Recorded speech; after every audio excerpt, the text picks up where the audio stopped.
Okay, good morning everyone. So for today, we will be discussing the childhood and early education of Dr. Jose Rizal. So just a quick recap of what we discussed last meeting. So we discussed the uh, family tree of Dr. Jose Rizal. So na-discuss natin paano nakuha yung uh, sobrang habang pangalan ni Dr. Jose Rizal. Didiscuss din natin bakit Pepe yung tawag kay Dr. Zarizal. Didiscuss din natin kung paano siya pinanganak and kung sino yung mga magulang niya and yung mga kapatid niya. So, um, just to refresh your mind, so yung parents ni Rizal is si Francisco and Theodora. And meron siyang 1, 2, 3, 4, 5, 6, 7, 8, 9, 10, 11 siblings. So, yung eldest is si Saturnina, followed by Pasiano, followed by Narcisa, Olympia, Lucia, Maria, Jose Rizal, Concepcion, Josefa, Trinidad, and Soledad. So, pang-pito si Dr. Jose Rizal sa magkakapatid. Si Doña Teodora, may mga kapatid siya, which is si Jose Alberto, Gregorio, and Manuel. So, ngayon, di-discuss natin ano naman yung contribution nitong mga kapatid ni Doña Teodora, or in short, nitong mga uncles ni Dr. Jose Rizal sa paglaki ni Dr. Jose Rizal. So, isa sa mga uncle niya is si Uncle Jose Alberto. So, Uncle Jose is an accomplished artist, and he was the one who nurtured in Rizal an appreciation for nature's beauty and taught him various art forms such as painting, sketching, and sculpture. So, isa sa mga dahilan bakit napakagaling Dr. Rizal when it comes to arts, lalong-lalo na sa sculpture and painting because of his Uncle Jose's influence. So, sa kanya nang galing yung impluensya regarding sa arts. We have also Uncle Gregorio. So, alam naman natin na si Dr. Rizal, pinapahalagahan niya yung education. So, ang nag-instill nun sa kanya is si Uncle Gregorio.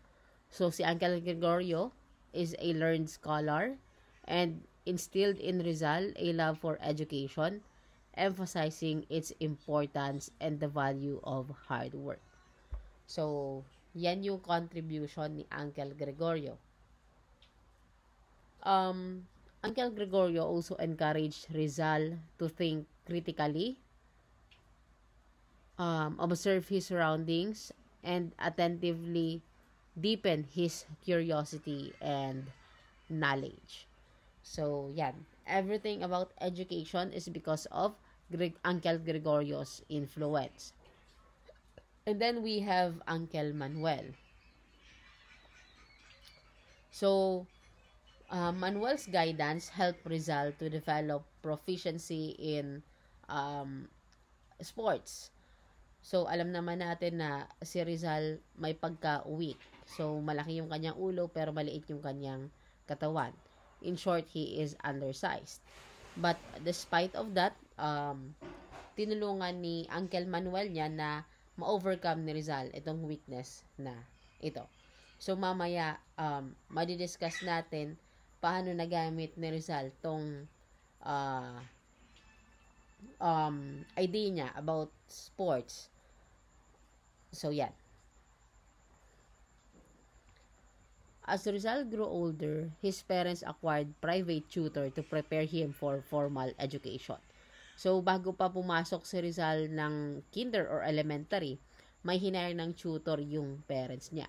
And this is a sign na yung family ni Rizal is already wealthy. So, yung na-hire nilang tutor is si Leon Monroy.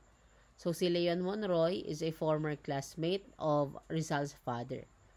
So, siya, naniraan siya sa family, together with Rizal's family, para turuan si Rizal ng Spanish and Latin language.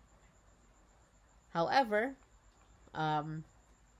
5 months later, pumanaw si Monroy. So, ano nangyari kay Monroy? Bakit siya, pumanaw si Monroy. However, nung pumanaw si Monroy, may mga issues or rumors na kumakalat na si Rizal daw yung pumatay sa kanyang tutor. However, based on evidences, hindi naman si Rizal yung pumatay doon kay Leon Monroy. So, it was just a malicious rumor.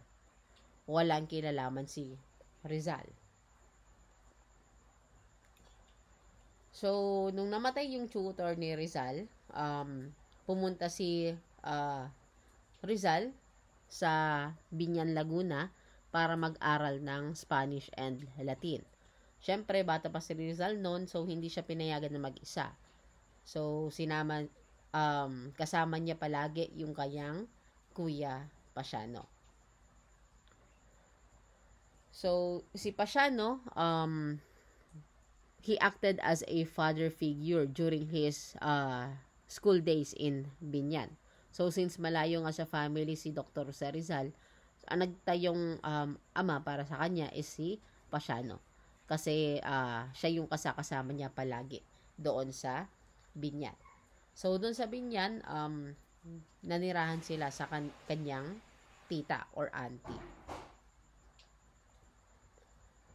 So, nung nag-school na si Rizal, nagkaroon siya ng isang teacher na nagngangalang Maestro Justiniano Aquino Cruz.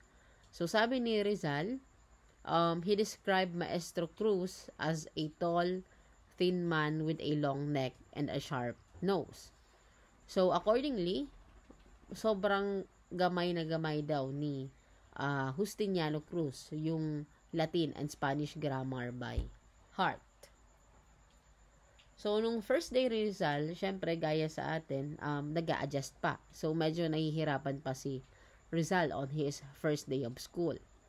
So, when Rizal entered the classroom, his teacher asked him, Do you speak Spanish? Sabi ni Rizal, a little, sir.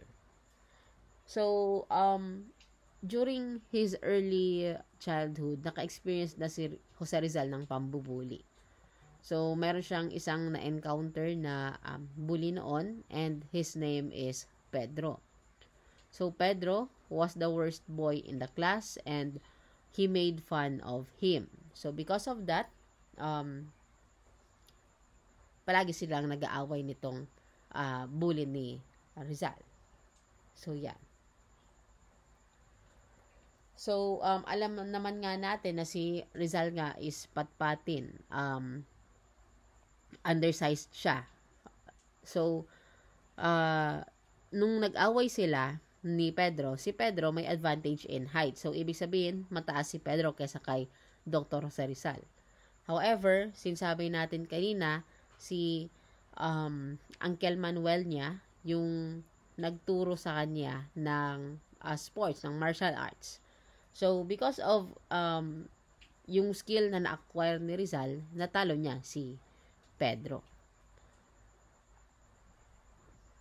So, napikon si Pedro. He asked for rematch. However, Jose refused because by this time, nalaman ng teacher niya na nagbugbugan sila ni Pedro. And he was afraid of any kind of punishment. So, kasi during the early childhood of Rizal, medyo pasaway din si Rizal. So, palagi siyang napapagalitan ng kanyang teacher. So, in order to avoid na mapagalitan siya ng kanyang teacher, hindi na sila nagkaroon ng rematch ni Pedro. So, because of this fight, he made a name for himself among his classmates. So, hindi lang yun yung encounter na pambubuli ni kay Dr. Jose Rizal. So, mayroon pang second encounter. Ito naman, ang naka-away niya dito is si Andres Salandanan. So, Andres Salandanan challenged him to a fist fight. Or, anong tawag niyan? Arm wrestling. So, Andres put up an arm.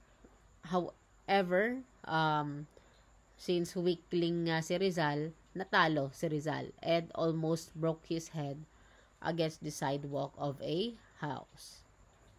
So in the following days, Jose was said to have other fights with Binyan boys. So other than physical bullying, he also experienced verbal bullying from Binyan boys. So paboritong ibuli si Dr. Jose Rizal during his early days. Accordingly, sabi ni Rizal, yung teacher niya taught literally with a heavy hand. Ibig sabihin, stricto, namamalo, namimisikal yung teacher niya. Because, yun, maraming na-receive na pamamalo si Dr. Jose Rizal during his early days kasi nga medyo pasaway siya and medyo napapaaway siya palagi. So sabi ni Rizal sa kanyang student memoir, I have no desire to spend my time counting the palo I received or picturing my emotions when I suffered my first palmetazos. So some envied me and others pitied me. Tales were told against me, sometimes with reason and sometimes without. And always it cost me 3 or 6 disiplinas. So, medyo nagtatampo si Rizal dito. So, sabi niya, palagi naman daw siyang nananalo sa mga contest. Walang nakakatalo sa kanya. And as a result, nangunguna pa nga siya sa class standing. But despite of his good record in terms of academics, and despite of his reputation of being a good boy, yun nga, parang sabi niya, hindi daw natatapos ang isang araw na hindi siya napapalo ng kanyang teacher. So, yun. Rizal's studies in Binyan had a great influence on his views on education. So, he firmly believed that education is not just a mere obligation, but rather an invaluable investment that lead us towards a brighter future. So, sabi ni Rizal, wag daw natin i-taken for granted yung education natin. We must treat it as an invaluable instrument. So, para sa kanya, susi sa magandang buhay yung education. Kaya dapat pag-igihan daw natin yung pag-aaral natin para magkaroon tayo ng magandang future. And nag-comment rin siya regarding sa yung discipline na ini-impose ng mga schools sa mga estudyante.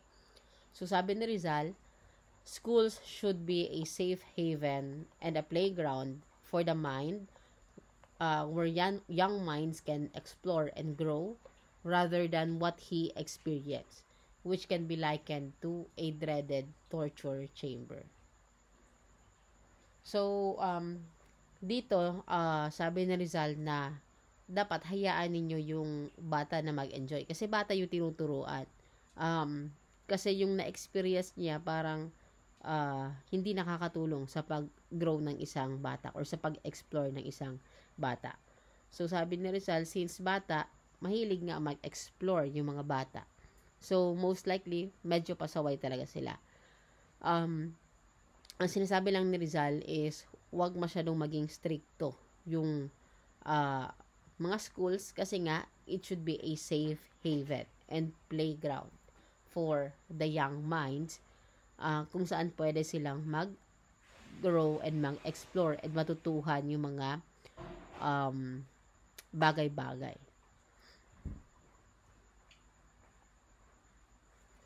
So, let's move forward yung mga injustices na na-experience ni Rizal during his early childhood. So, after Rizal's return to Calamba, his parents decided that he should stay there and later go to Manila. So, during this time, his uncle Don Jose Alberto also returned from Europe. So, dito na nag-start yung medyo isa sa pinakamabigat na nangyari sa life ng Rizal's family. So, ang dalawang Teodora. Anong nangyari dito? So, Teodora Realonda E. Alonso was suddenly arrested on a malicious charge that she and her brother, Jose Alberto, tried to poison Jose Alberto's wife. So, ito yung mga unang injustices na na-experience ni Rizal, which is yung nasalaan yung kanyang mama na pumatay doon sa asawa ni Jose Alberto na si Teodora. Kaya nga, ang dalawang Teodora. So, kung napanood ninyo yung Gomborsang movie, may scene doon na hinuli yung kanyang mama. However, doon sa movie, hindi masyadong na-explain ano bang kasalanan ni Doña Teodora, bakit siya hinuli ng mga Espanyol. So, this is the reason bakit hinuli siya. Kasi, sinalaan siya na nilason niya daw yung kapatid ni Jose Alberto, which is si Teodora Alberto. So, dahil dyan, Teodora was forced to walk 50 kilometers from Calamba to Santa Cruz as a punishment. And she was forbidden from using any kind of vehicle. So, since nasalaan nga siya, and noon kahit na hindi mo talaga ginagawa or na hindi mo talaga nagawa, talagang ididiin ka nila na sabihin na ikaw yung gumawa kahit na hindi mo naman ginawa talaga yun. So, as a punishment, yun nga, she was forced to walk from Calamba to Santa Cruz. So, imagine, pinalakad siya ng 50 kilometers. And she was forbidden to use any kind of vehicle. So, in his student memoir, Rizal described the deep grief that he and his siblings felt for their mother's arrest. So, sabi ni Rizal, our mother's arrest, we knew was unjust. The men who arrested her pretended to be friends and had often been our guests. Ever since then, child though I was, I have distrusted friendship. We learned later that our mother, away from us all and along in years, was ill. From the first, the alcalde believed the accusation. He was unfair in everywhere way, and treated my mother rudely, even brutally. Finally, he persuaded her to confess to what they wished by promising to set her free and to let her children see her. So, what mother could resist that? What mother would not sacrifice life itself for her children? So, they terrified and deceived my mother as they would have any other mother. They threatened to condemn her if she did not say what they wished. She submitted to the will of her enemies and lost her spirit. So, dun sa sinulat ni Rizal, sabi niya, kaya siya nagka-trust issue sa mga tao or nahihirapan siya makahanap ng mga tunay na kaibigan kasi doon nga sa nangyari sa kanya. So, yung mga nanghuli daw kay Doña Teodora, ang ginawa nila is nakipag-close muna sa family ni Rizal. Nakipag-close kay Doña Teodora. So, hindi nila alam na one time, etong ang panahon na to, is tatraydo rin sila nitong mga naging kaibigan nila ay ng kanyang mama. So, yun nga.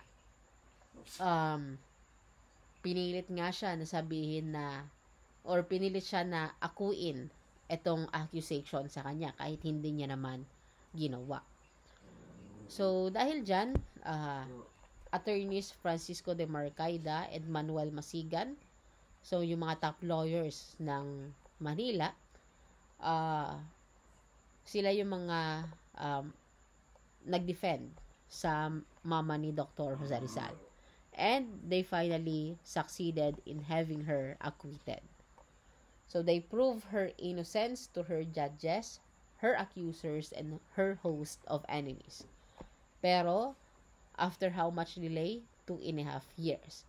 So, imagine, ganun kahaba bago ma-receive ng kanyang magulang yung justice na para sa kanya.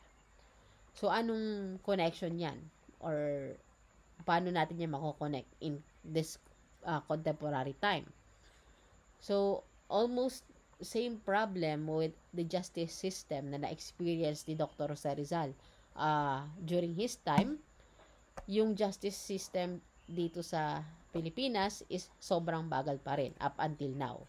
Kahit na may mga ginagawa na yung mga courts natin na ibang other ways to fast track yung mga unresolved cases.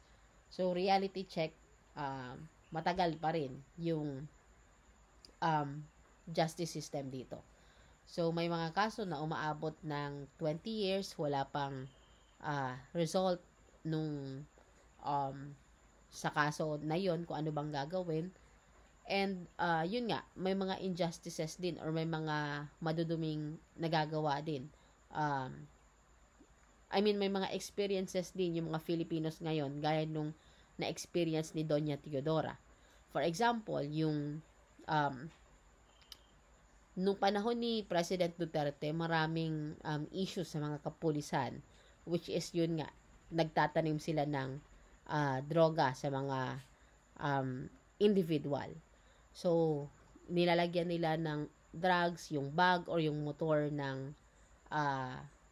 isang individual, and then sinasalaan sila na gumagamit sila ng drugs kahit hindi naman. So, pinipilit sila na akuin na nagdadrug sila or nagbebenta sila nung drugs na yun. So, yan. As you can see,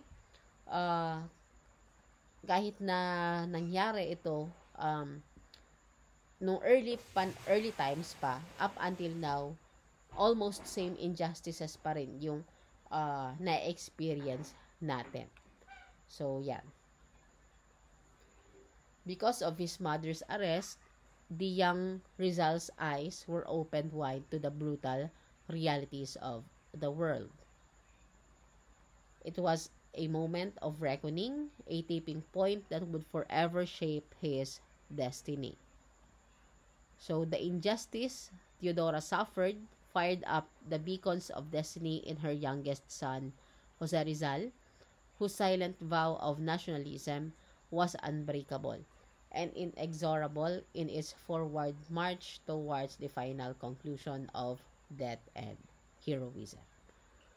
So that ends our discussion for the early childhood and early education of Dr. Jose Rizal. So on our next topic, we will be discussing the high school higher education of Dr. Jose Rizal and his life abroad. Okay, thank you.